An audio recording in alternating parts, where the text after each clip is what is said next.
Mike, an interesting point was made by a guest we had on, sitting in your chair yesterday, and we talked about the data dependency of the Federal Reserve. And he said, I'm not sure how dependent the data actually is. And when you look at US retail sales, considerable upward revisions to the previous month as well.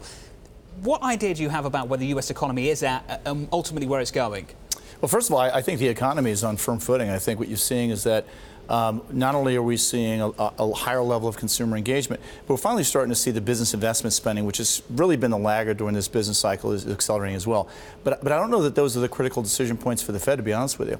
I really think the Fed is focused right now on what's happening in terms of the inflation data. Right. And again, we saw another disappointing print on PPI. This suggests to us that unless we see some further progress towards that 2% target that the Fed is clearly articulated and kind of put as a kind of a bullseye on, I think it's going to be hard for the Fed to continue to raise rates at the same pace until we get some progress there. Well, Mike, it's really interesting you make that point. Maybe that's what they should be focused on, but from the speeches we've read so far from the major three, the likes of Dudley, the latest in an interview with AP, no suggestion there that he's overly concerned about those inflation misses. Why do you think that is? Well, they talk about a lot of these inflation misses as being temporary or transitory.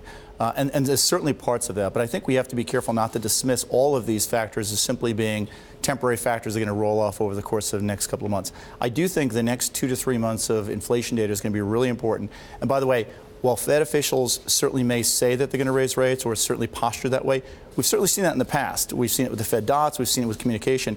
And the facts are that the Fed has to respond to the facts on the ground, not simply what their expectations are about going forward. But what we've seen in the past, as the Fed has hiked, is we have not seen a tightening of financial conditions. Yeah. As long as that doesn't kick in, why shouldn't the Fed continue on their path to raising so they have something in their back pocket for the inevitable downturn? You know, Dave, that's a really important point. In fact, that's the other thing we're looking at. I mentioned one of the things we looked at was clearly the inflation data, and that's the primary conditional driver for Fed. But the other is financial conditions. And as long as we continue to see overall market rates lower, as long as we continue to see bank lending accommodated, as long as we continue to see financial markets stabilizing and moving higher, those are the kind of things that I think the Fed will also take into consideration as they go into the December meeting.